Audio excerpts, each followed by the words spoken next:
আচরণবিধি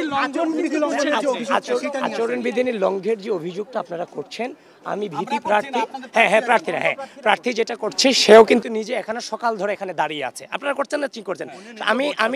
উনি নিজে ভোট চাচ্ছে সেটা আমি দেখে গিয়েছি আলটিমেটলি। আর আমি প্রার্থী হিসেবে সবগুলো কেন্দ্র কি আছে আমি তো এখানে আসবো, দেখবো। এখন স্টুডেন্টরা এখানে আছে, হ্যাঁ আসসালামু আলাইকুম এটুকু তো বলা, এরকম বিনিময় স্বাভাবিক ব্যাপার, এরকম অস্বাভাবিক বিষয় না। তো আপনারা তো নিজের চোখে এটা দেখেছেন, জাস্ট অভিযোগ। হ্যাঁ দেখেন, লিফলেটের যে ব্যাপারটা বলা হচ্ছে, তো আমরা 2019 সালে ডাকসু নির্বাচন করেছি। তো সেখানে হচ্ছে যে আপনার হচ্ছে যে প্যানেলের যে নাম্বারগুলো, মানে ব্যালট নাম্বারগুলো, 41টা ভোটের ব্যালট নাম্বার মনে রাখাটা সত্যিকার অর্থে ডিফিকাল্ট। হয়তো বা অনেকে স্টুডেন্ট এটা না নিয়েও আসতে পারে, সেজন্য আমাদের ব্যালট নাম্বারটা শুধু এখানে রাখা হয়েছে। হ্যাঁ, ব্যালট নাম্বার এখানে ছিল। এখন ছবি সহ গতকালকে থেকে অনেকেই এটা, ম্যাক্সিমাম যত আমি প্যানেল দেখেছি অন্য সব প্যানেলই ছবি সহ এটা করেছে। আর এটা নিয়ে আমরা চিফ রিটার্নিং অফিসার এবং তাদের সাথে কথা বলেছি, সেখান থেকে কোনো বাধা আসেনি। যেমন আমি উদয়নে গিয়েছি, সেখানে কোনো বাধা প্রথমে বলেছিল, পরবর্তীতে কোনো বাধা ছিল না। অন্যান্য জায়গাগুলো তো বাধা নেই। তো সুতরাং শুধুমাত্র ক্লেম করলেই আপনারা মোটিভেটেড হবেন না। আপনারা নিজেরা দেখেছেন এগুলো।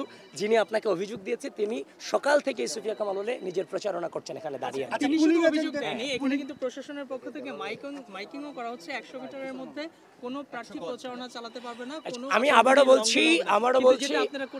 আবারও বলছি যে প্রার্থী আপনাদের সাথে কথা বলেছে তিনিও যে অবস্থা, প্রশাসন অন্যান্য সকল প্রার্থীদেরকে তাহলে উচিত এখানে না আসতে দেওয়া।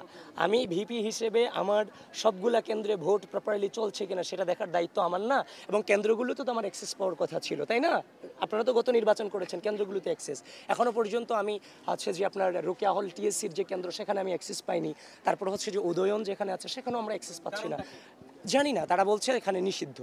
এখন ভিপিজিএস তারা তো আমি বারবার এবং আমাদেরকে দেখেন আমাদের কোনো আইডি কার্ডও নেই। এটা কোনো কথা হতে পারে? তো সুতরাং অভিযোগ দিলে তো আমরাও তো প্রচুর পরিমাণে অভিযোগ দিতে পারি। সুতরাং আমরা জাস্ট এখনো পর্যন্ত ভোটটাকে উদযাপন করতে চাচ্ছি, দর্শন। এই জন্য কোনো অভিযোগ থেকে দূরে থাকতে চাচ্ছি। আমরা চেষ্টা করতেছি প্রকাশ্যে কোনো অভিযোগ না করে এগুলো মিটিয়ে নেওয়া যায় কিনা। আমরা চাচ্ছি না যে রাজনৈতিক অপসংস্কৃতিগুলো আবার ফিরে আসুক। ভোটের সংখ্যায় পুলিং এজেন্ট অনেক কম, এই বিষয়ে কিছু বলার আছে কিনা?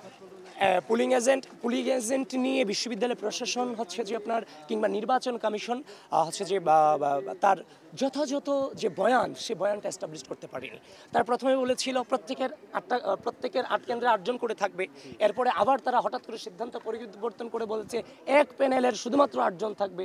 মানে কোনো কিছুরই ঠিক ঠিকানা আলটিমেটলি আমি দেখতে পাইনি। বললাম তো, অভিযোগ করলে অনেক অভিযোগ করা যায়। এখন আপনারা বলছেন তাই বলছি, আমরা একটু সুন্দর সুষ্ঠু নির্বাচন চাই।